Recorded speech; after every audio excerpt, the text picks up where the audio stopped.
So again, this session is going to focus on hosting a guest speaker in Microsoft Teams. I was what's called a roving instructional designer. It sounds like a very merry Irish term. In the fall and in roving around, a lot of people mentioned that they used to enjoy having people in to speak to the class, but that it was a real challenge with the conditions of COVID.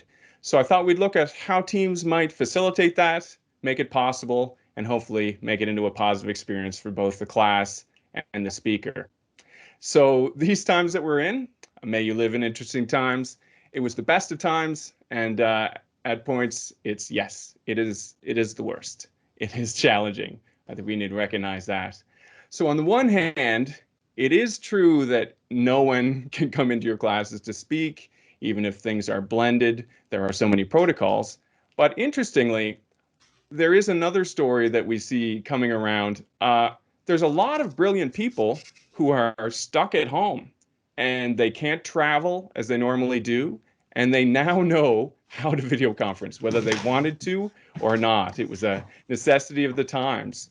So I'm starting to hear some stories. I recently made acquaintance of some people who teach at UPEI in this case, and they've read this book over any number of years since it was released, The Choice Factory with Richard Shotton, and they gave him a call and said, would you like to zoom in to our classroom and have a chat? And he said, I am stuck in my apartment. Why wouldn't I want to do that?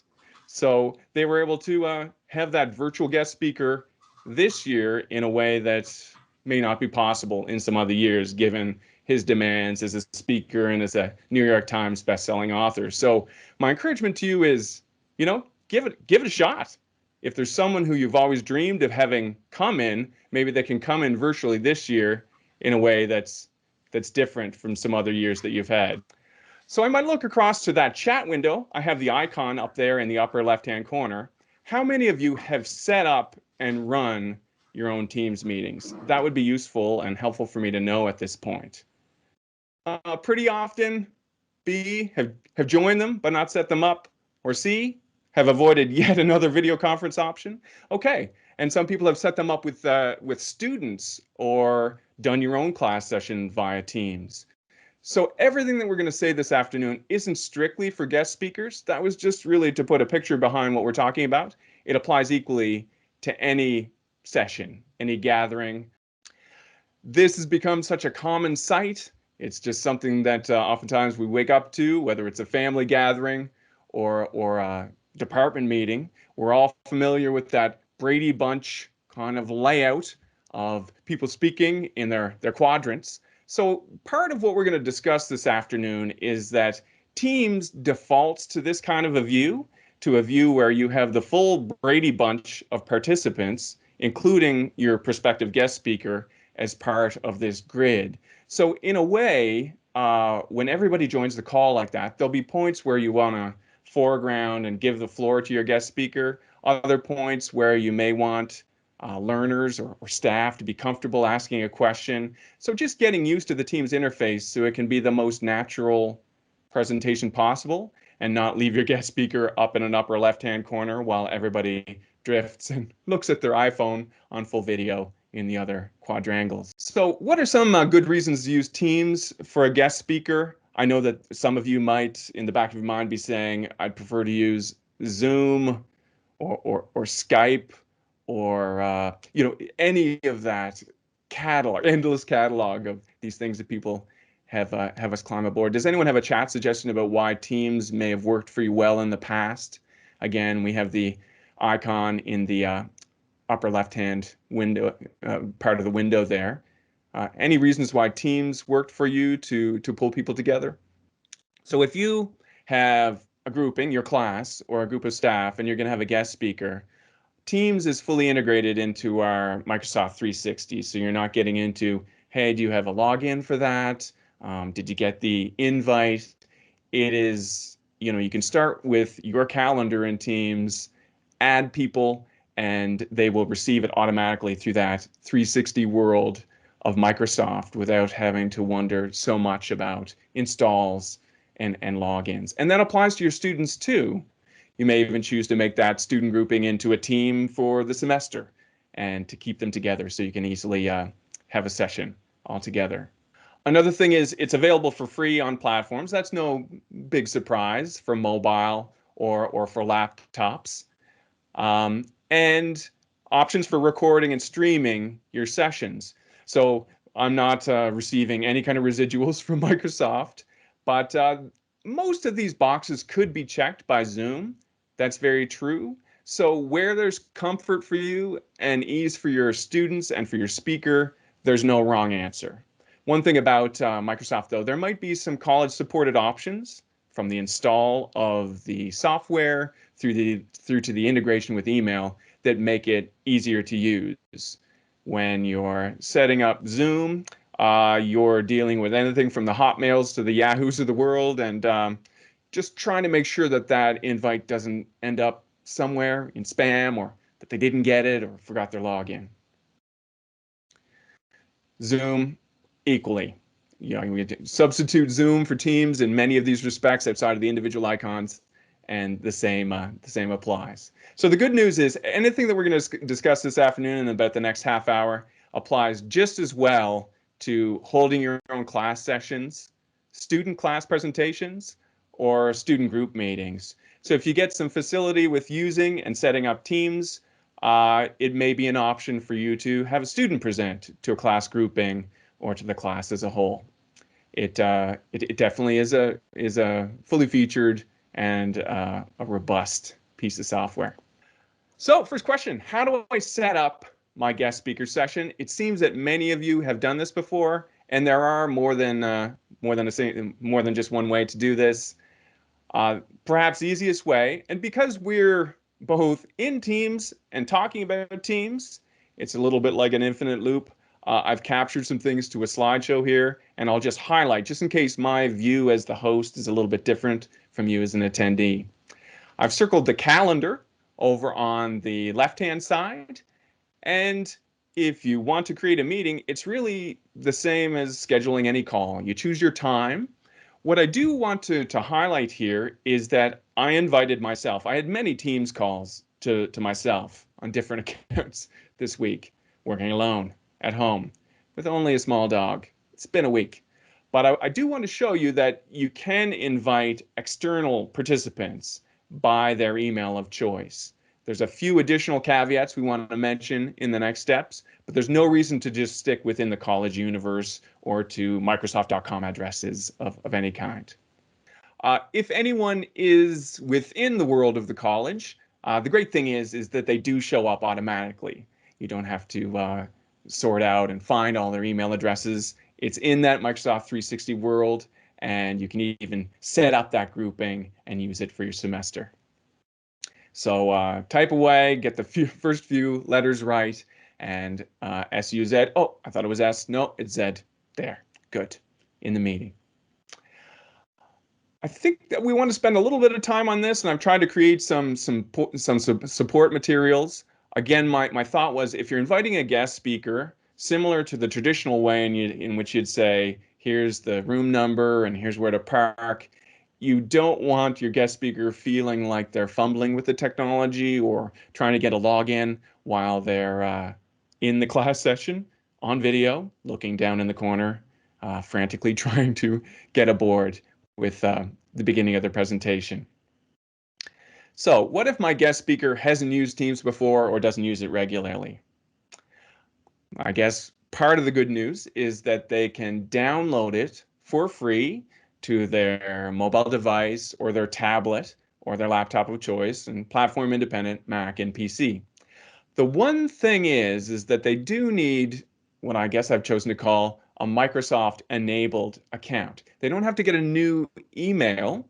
They can continue to use their email of choice, but it does need to be enabled for use with Teams or with that Microsoft universe of tools. What does that mean? It means that if you send them an invite, as we see in the next couple of steps, if you send them an invite and they're on Gmail or Hotmail or some other organization, and they click the invite, that'll begin the onboarding process, but they'll be asked to log in. And if they haven't done this at all, or before the agreed meeting time, it can lead to some staggered steps at the outset of your meeting. The first step they need to do is to put that email into the enter an email, Microsoft beginning of the initialization process. And then they'll set up just that enabling of that email account. They'll confirm it and return that it does belong to them. And then they'll be able to sign into Teams. And from that point onward, be a full part of that meeting and set of participations. If you scroll up through the chat for our session today, I did put together a handout and it's kind of written from the point of view of guest speaker. I'll just attach that again. There it is in the chat for our team session, our conversation panel. So your guest speaker does need to log into Teams. They don't need a new email address or to set up much on Microsoft, but they do need to take those steps in advance. And it can hamper your getting set and getting ready if it's too close to the time that you're planning to do the session. That was a surprise to me the first time I did a session on Teams before my time at the college. What I've shown for you here on the screen is what the meeting invitation looks like in another email program. This is my Gmail, and they get the ability to confirm and a click here to join the meeting, all the things that you'd expect. But if they're clicking on that click to join and they haven't Microsoft enabled their email account, they won't have any way to log into Teams. So it's something to use some guidance, to use some support, to make sure that that's not a frustrating point or a point of stoppage on the day of the presentation. So let's take a little bit of a look. I don't think I'll spend too much time here because it seems like most of you have used Teams and you're familiar with its icons. But there I am on the slideshow. Up at the top of your Teams interface, you have participants and conversations. Seems like those are going well. You have your video camera and your audio options. I will note that for most meetings, and especially for recording, say if you have a guest speaker for your class, it's particularly important maybe to ask your students to turn off their video, especially. I've been experimenting with how Teams records video, and it's still emerging. We'd like the guest speaker to be the biggest window, and one thing you can do to make that easier to arrange is to ask your attendees, your students, to turn off their video throughout. They can leave their audio on, but to turn off their video for reasons we'll continue to explore. Teams wants to default to that Brady Bunch view. And when we have a guest speaker who's holding the floor and the attention for a while, we'd like that speaker to be primary. And one way that you can help is to ask people to turn their cameras off for the guest speaker session. So how can I set those options and possibly, if you want to, record the guest speaker session? In any view of Teams, when you're in a call, you have the three dots at the top that expands to show more options. Don't we love options in software? There's no end to them. There's your meeting options there, and also down near the bottom is the start recording button. So just in case you're wanting to record that, to allow for it to be viewed asynchronously, or even edited and made into something that would live a longer period on YouTube or another streaming platform. You only see these options when you're the host. So if you're looking for them presently in your interface, today's not the day that you're the host. I'm sure you're going to be a host sometime real soon. You may want to check those options for meeting options and who can present. There are some defaults. Anyone can present by default, but you may want to just check on that in case it's been configured differently for the last meeting that you were in. If you're having a guest speaker, you definitely want to make sure that it's not set to something where only you as host can present. If you have chosen to record, as we did at the outset, you'll always get a signal at the top to let everybody know that they're being recorded. So now is not the time to tell any St. Paddy's Day jokes that, are best kept to self. And you'll see the red button in the upper left-hand corner. So it's recording, and if we're sticking with that view that we have a guest speaker, we probably want to do whatever we can to record the session where the guest speaker is given the floor. In other words, the biggest square, and we don't end up with just a grid of people looking a little bit bored or a cat that's walking across a keyboard. I've done quite a bit of reading on this, and we're going to probably find out some different things today. There are some features that are still emerging and still being supported within Teams. So let's have a look at where they are right now. Our goal in the end is to make sure that our guest speaker isn't just a small square in the corner amongst a grid of attendees. To reinforce, one of the things you do to make that happen more easily is to ask your attendees to turn their cameras off. I'm going to edit that out. This is what Teams does by default, the Brady Bunch view, and at minimum, you probably want something like this, where there's a spotlight given to your guest speaker. It's actually a feature that was only recently rolled out within Microsoft Teams. You used to be able to pin a participant, but actually that only influenced your own view of the meeting, not anyone else's. Spotlight is able to, you guessed it, put the spotlight on one participant, either for yourself or for everyone in the meeting. So if there's one takeaway from today, if you're having a presenter come in, or even if a student is presenting to the group, only rolled out, fresh in Microsoft Teams in fall 2020, Spotlight Me. To do that, you go to your participants and then look for that participant, our guest, right mouse click, or otherwise access the options for that guest, and put the spotlight. You're in the spotlight to that guest. I have looked at this and looked at the technical documentation. Spotlighting does not yet apply to the recording. There are a cast of thousands of people asking for this, so I'm guessing it's coming real soon. But right now, by spotlighting someone, they're highlighted within the active meeting, but that doesn't necessarily mean that they'll be highlighted in the recording. Again, one of the things you can do is ask people to turn their cameras off so that the live speaker is given the biggest square. But spotlighting the speaker is invaluable for the experience of the live presentation. You'll get a prompt that says you want to highlight your video for everyone in the meeting, and then you put them in the spotlight. You'll see that interesting icon down by that participant. It's got a star next to a little icon of a person in the screen, and you can always choose to exit the spotlight.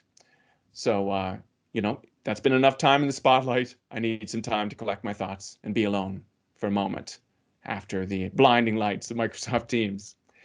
One way that this could work, possibly, is that if maybe you as the greeter, as the convener of the class, want to say some words at the outset, introduce or read a bio for your presenter, you could spotlight yourself. I know it sounds self-centered, but you could do it, and then turn the spotlight over to your presenter at the time when they're going to present, and then back to you. Wouldn't that be seamless? Very possible to do. You also may want to check and make sure that your guest has been made a presenter. Again, you'd go to the participants window, down and find that participant, and right mouse click just to see, okay, are they the presenter right now?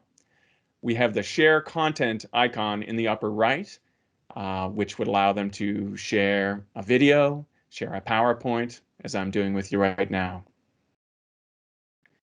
Any questions about that? I think if there's one thing I spent quite a bit of time on coming into the presentation, it was how can we make sure that the guest speaker is not shuffled off to the side in the way that Teams presents our view of participants. Spotlight, again, it's fairly new, and it does not as yet guarantee that your recording is going to look exactly the same way. So spotlight your speaker or any introducer, anyone who takes the floor can be spotlit. For your recording, it is still best to ask others who aren't going to be speaking, attendees, to turn off their video, and Teams will default to showing that active video and audio square as the primary one in your recording. If you haven't been in it too much yet, we've been using the conversational panel to get some questions. It is a great way with your screen set up to get some questions coming in as you present, like how did you get started as an author. So you can chat there. When we end our session and I end the recording, this chat window is also where the recording will appear once it's ready. It'll come across as an MP4 for those of you who went to Chris Sharpley's presentation this afternoon, and it'll be there to be downloaded or shared using Microsoft Stream. Microsoft has their own streaming platform that is supported by technology here at the college. And if that's the way that you would like to share that, rather than downloading it for an attachment or further editing, that'll be possible. So when you finish the recording and stop recording, you'll get a link in that meeting chat to download the file. And it comes across as an MP4, which is a playable or an editable video. So if I decide I want to snip out the points in this video when I said I was talking about Zoom instead of Teams, not proud moments, given that that was the title of my presentation, I could go back into that video file, snip some sections. There might be Q&As that, for reasons of long-term student right to be on screen, you may want to snip out. So yeah, some questions coming in here. That's great. Do you have to accept the meeting to listen to the recording? Okay, well, that's a great question from Paul. One thing I found, I was doing some work with, I promised not to involve her too much in the presentation, but Suzanne McKenzie from Early Childhood did a wonderful interview with an early childhood educator who is a newcomer from Syria. And she sent it to me in Microsoft Stream. And at first, I couldn't see it just because of the right to view. When you share something, you can say it can be viewed by anyone with a link, or that we just had to square that along. So Paul, if you were trying to listen to a recording and it was forwarded to you, it might go all the way back to the person who shared that recording with you to signal that it's an open recording just for the team, or there can, within Microsoft Stream, be some limits on how things are viewable. I do have a screen capture of what the email looked like. So if we were to go and share that video, there'd be a prompting email. You can see it's at microsoftstream.com and click on the interview. The key thing is, if you're sharing that with a class or with a broader audience, to make sure that you've set the settings for the streaming file to be viewed by anyone with the link, or perhaps by only a set of participants or attendees that you've decided to signal. So with Microsoft Teams, the recording in the end, the recording of the meeting, either could be something that you go on to further edit. MP4 is editable in any Windows-based or Mac-based video editor. It's also something that you can upload to YouTube after you do those edits and embed in SAM in that way. I would encourage you, if you didn't have the chance to attend, Chris Sharpley did a great overview of video technologies. And again, your brain might feel full, but suffice to say, for our purposes this afternoon, if you've recorded the meeting on Microsoft Teams, by signaling that you want to share it, there's a supported platform to share it directly as recorded, and you don't have to download it or upload it to YouTube for it to be visible to the audience that you've set. Paul, I don't know if that gets to the root of your question, but I hope so. I believe it would have had something to do with the settings on the video link. Yeah, and we have plenty of time, 5-10 minutes for some questions. I'm going to stop sharing my screen because there are no more slides in it.